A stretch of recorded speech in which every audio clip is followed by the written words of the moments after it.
Most people think wealth is still sitting in banks, numbers on screens, and paper money moving between accounts. But what if that's only half the truth? Because behind the money you see today, there is something changing quietly underneath it. Code, networks, digital ownership that never sleeps. So here's the real question. Are we still building wealth the old way, or are digital assets silently rewriting what money even means? For decades, wealth followed a simple path. Work, save, bank, invest, repeat. And everything passed through controlled financial systems. But now something unusual is happening. A second layer of finance is forming online. Digital assets are not just currencies. They are ownership records stored on decentralized systems. The problem is, most people still think money only exists when a bank says it does. So here's the question. If wealth can now exist outside traditional banks, what exactly are banks controlling today? Because the truth is simple. If you remove access to networks, there is no digital economy. But if you remove banks, digital value still continues moving in some systems.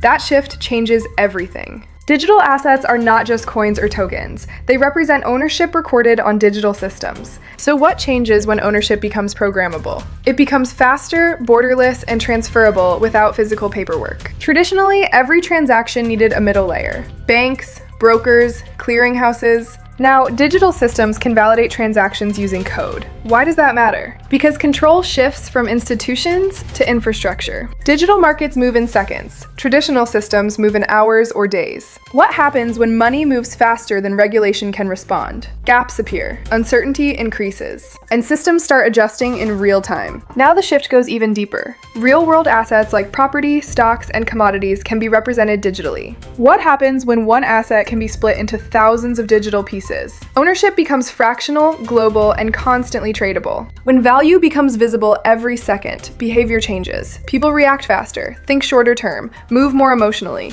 Is constant visibility creating better decisions or faster reactions? So how does the system adapt to all this? First, institutions integrate digital systems slowly. Then regulations begin to evolve around them. Then traditional finance and digital finance start merging instead of replacing each other. But here's the reality.